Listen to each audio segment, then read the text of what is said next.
Le nom de Côte d'Émeraude a été donné par le malouin Eugène Herpin en raison de la couleur vert émeraude de la mer à certains moments. Elle s'étend de la pointe du Groin à Cancale jusqu'au cap Fréhel.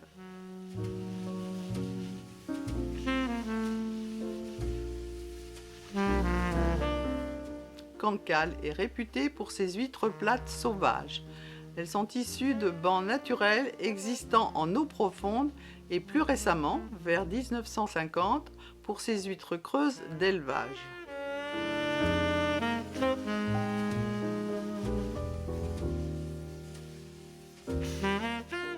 La pointe du Groin est une pointe rocheuse et sauvage qui domine la mer de 40 mètres.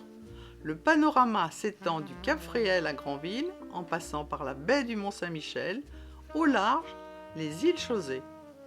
C'est un espace naturel sensible. Une soixantaine d'essences végétales a été recensée en 2009. L'île des Landes, qui est en face, constitue une réserve ornithologique. Vaisseau de pierre sur l'embouchure de la Rance, Saint-Malo dresse fièrement ses remparts au-dessus de ses plages et de son port.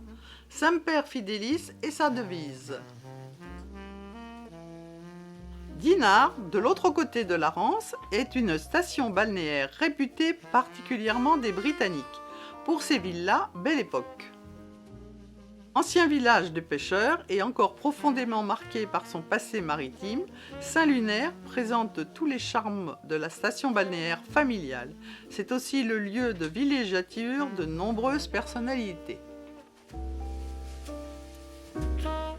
Le nom de Saint-Briac vient d'un saint, originaire d'Irlande, nommé Briac. Le Frémur borde la ville et marque la limite ouest du département d'Ille-et-Vilaine. Lancieux est une station balnéaire des Côtes-d'Armor. L'archipel des Ébillens est situé à l'ouest de Lancieux. C'est une des quelques îles privées de Bretagne. La conchiliculture constitue la deuxième activité économique de Saint-Call-Guildo après le tourisme, avec près de 33 hectares de parcs à huîtres et de bouchots répartis entre les baies de la Fresnay et de l'Arguenon. Le fort Lalatte, aussi appelé château de la Roche-Gouillon, est un château fort construit au XIVe siècle par le seigneur de Matignon. Le fort était un point stratégique important puisqu'il se trouvait non loin des voies commerciales reliant Saint-Malo, la Normandie et les îles anglo-normandes. Acheté en 1931 par un passionné, Frédéric Jouon des Longrets, qui entreprit de lourds travaux de restauration. Le cap Fréhel est une pointe de grès rose qui sépare à l'est la baie de Saint-Brieuc de la baie de Saint-Malo. La falaise domine la mer d'environ 70 mètres. La falaise sert de site de nidification pour les cormorans huppés et les guillemots de Troyes. Erquy, petit port de pêche à la coquille Saint-Jacques. Le Léon est toute la région nord-ouest du Finistère qui s'étend de Saint-Paul à Brest. Saint-Paul-de-Léon est une ancienne cité épiscopale, siège de l'évêché de Léon. La chapelle du Criesquière, construite au XIVe et XVe siècle, dont le clocher de granit 78 mètres de haut est le plus haut de Bretagne. La cathédrale Saint-Paul Aurélien, construite entre le XIIIe et XVIe siècle, est de style gothique. La cathédrale abrite un très riche ensemble de vitraux, cependant la plupart sont modernes, les vitraux anciens ayant disparu. La cathédrale abrite également de nombreuses statues et statuettes.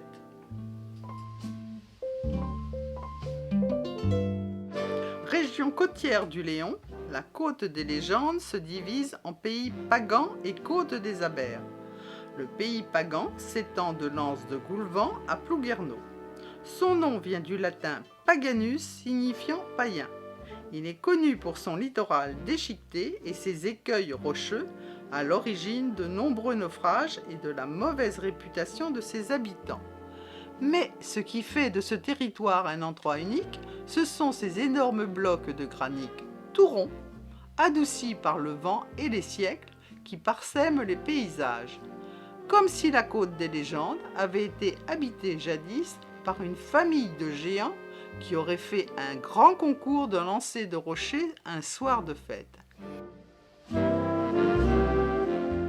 Ménéam est un pittoresque village de chaumière, aujourd'hui restauré et blotti entre les étonnants amas rocheux. Longtemps occupé par les goémoniers, il est aujourd'hui habité par des ateliers d'artisans.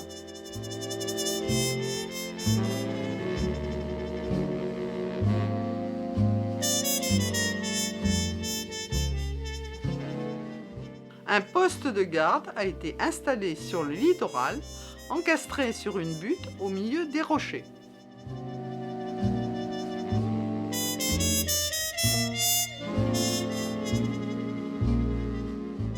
Guissény est situé à l'ouest du pays pagan.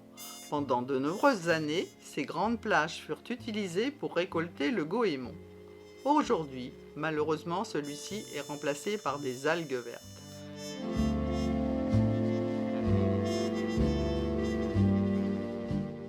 L'église paroissiale de Saint-Césny et son enclos paroissial comprenant l'église, le cimetière, l'ossuaire et le calvaire montrant le Christ en croix entre Saint-Pierre et Saint-Paul.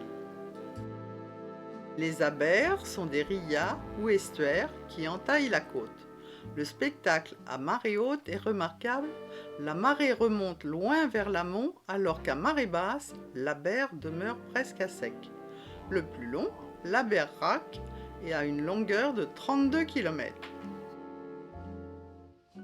Plus au sud, Port-Salle, situé dans l'Abérigue, ce qui signifie le petit Aber, il ne fait que 2 km. Ce port tire sa renommée d'une part de ses roches, mais surtout du naufrage de l'Amoco-Cadiz en 1978.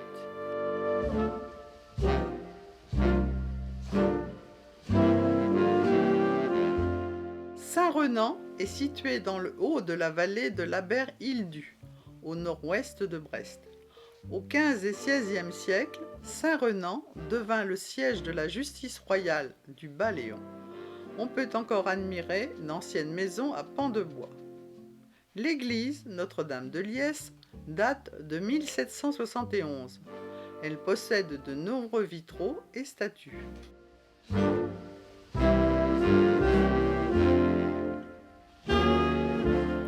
La côte du Finistère Sud ou côte de Cornouailles. Pont-l'Abbé, capitale du pays bigoudin, port situé sur la rivière de Pont-l'Abbé. Le château de Pont-l'Abbé est aujourd'hui occupé par la mairie et le musée bigoudin.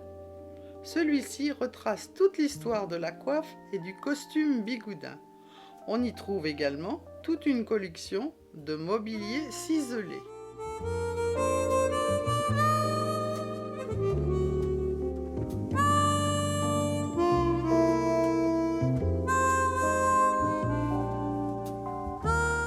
La fête des brodeuses s'y déroule le deuxième week-end de juillet. L'église Notre-Dame des Carmes renferme de nombreuses statues anciennes.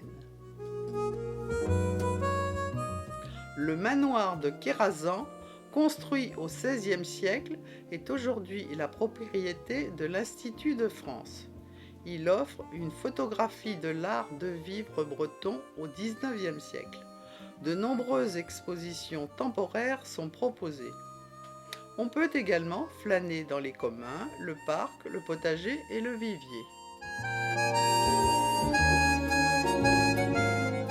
L'Octudie, port du pays bigoudin, est situé à l'embouchure de la rivière de Pont-l'Abbé, rive droite.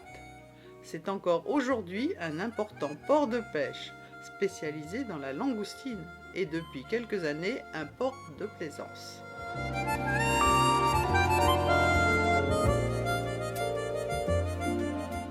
L'île Tudy, autrefois véritable île, cet ancien village de pêcheurs se situe à l'entrée de l'estuaire de la rivière de Pont-l'Abbé, rive gauche. On y trouve de nombreuses petites maisons de pêcheurs en pierre ou peintes en blanc.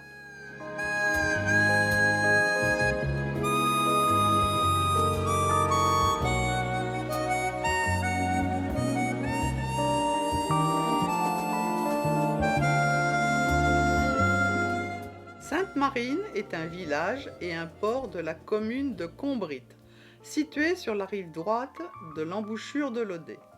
Pendant longtemps port de pêche, aujourd'hui Sainte-Marine est une station balnéaire. Jusqu'en 1972 existait un bac permettant aux véhicules de traverser l'Odet sans avoir à remonter jusqu'à Quimper. Ce bac a été remplacé par le pont de Cornouailles qui relie le pays bigoudin au pays fouesnantais. Bénodet, la station 5 étoiles, fait désormais partie de la Riviera bretonne. Le phare de Bénodet ou feu de la pyramide domine toute la ville. La pointe de Mousterlin, située entre Bénodet et Fouesnant, fait face à l'archipel des Glénans, composé de 9 îles principales et d'un grand nombre d'îlots. Saint-Nicolas dispose de quelques résidences secondaires récentes, d'un restaurant, d'une ancienne ferme occupée par un centre de plongée et une école de voile. L'église Notre-Dame d'Iselle-Vort, ce qui signifie Notre-Dame de Basse-Mer, est l'église paroissiale de la Forêt-Fouesnant. Elle a été construite durant le XVIe siècle. L'intérieur de l'église est remarquable par la richesse de son mobilier. À l'extérieur, un calvaire du XVe siècle. Tréguin, dans la banlieue de Concarneau, est le siège de l'usine Cotten. Niché dans sa ria ombragée, le port de Brignot a des allures de carte postale. Dans les années 50, Brignot, alors second port sardinier après Concarneau, possédait 3 conserveries.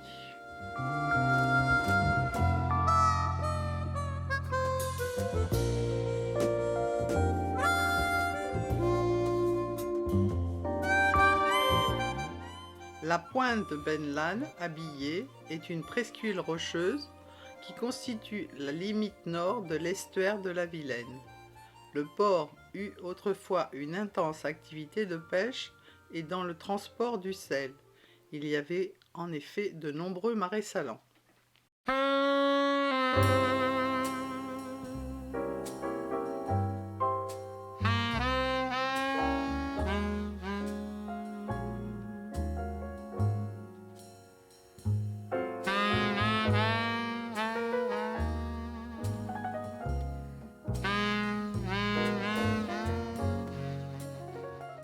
Damgand est aujourd'hui une importante station balnéaire. Son port, situé de l'autre côté de la pointe de Pénerf, a aujourd'hui perdu son activité de transit de marchandises.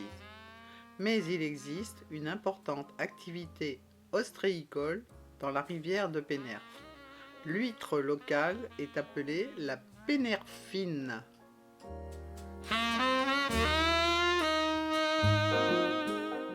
Port-Navalo est un ancien port de pêche côtière, situé dans la presqu'île de Ruiz, à l'entrée du golfe du Morbihan. Le port du Crouesty a été créé en 1973 sur l'emplacement d'une zone marécageuse. Aujourd'hui, le port peut abriter 1500 bateaux. C'est le plus grand port de plaisance de Bretagne. Un centre de thalasso est installé à proximité du port.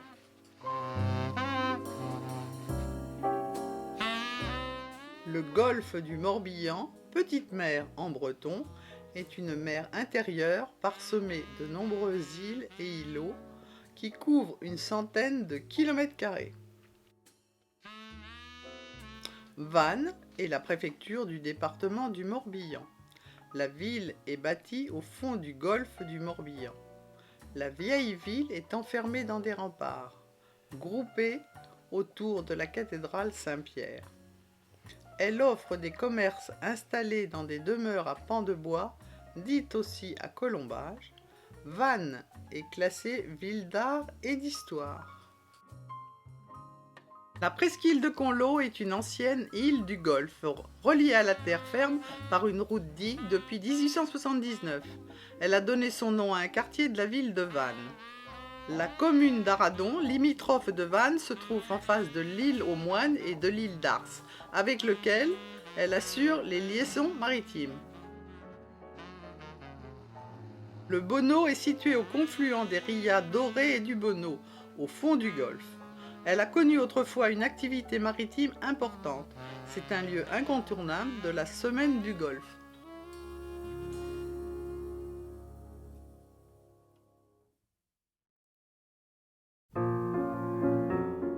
Le château de Sucigno, résidence des ducs de Bretagne, se dresse au bord de la mer dans la commune de Sarzeau. Construit à la fin du Moyen Âge, il est situé dans la presqu'île de Ruiz, aujourd'hui formée de marais salants et de prairies. Entouré de douves profondes de 3 à 4 mètres, il a la forme d'un quadrilatère irrégulier et est flanqué de 7 tours. L'entrée est protégée par 2 puissantes tours de 12 mètres de diamètre. Séparées par une vaste cour, 2 corps de logis en moellons de granit sont reliés par des courtines. Fortement endommagé pendant la Révolution française, le château est racheté en 1965 par le département du Morbihan qui a entrepris depuis de remarquables restaurations.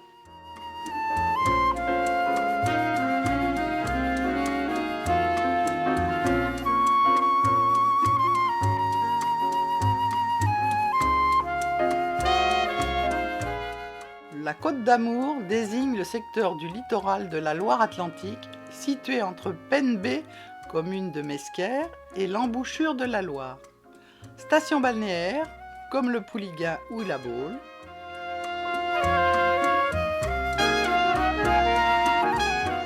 Port de pêche, comme le Croisic, premier de France pour la pêche à la crevette rose, les langoustines et les seiches.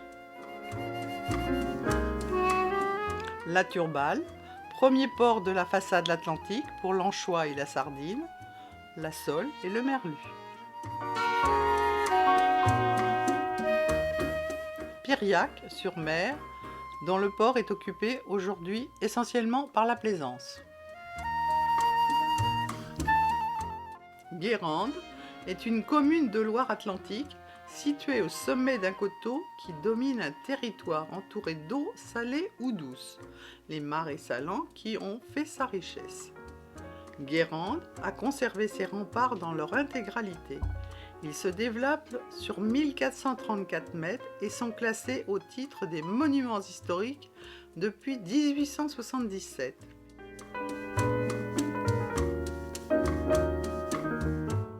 La collégiale Saint-Aubin, située au centre de la cité médiévale, date partiellement du XIIe siècle. L'abondance des monuments, vestiges et sites archéologiques de toute époque a conduit au classement de la totalité du territoire communal en zone de protection du patrimoine architectural, urbain et paysager.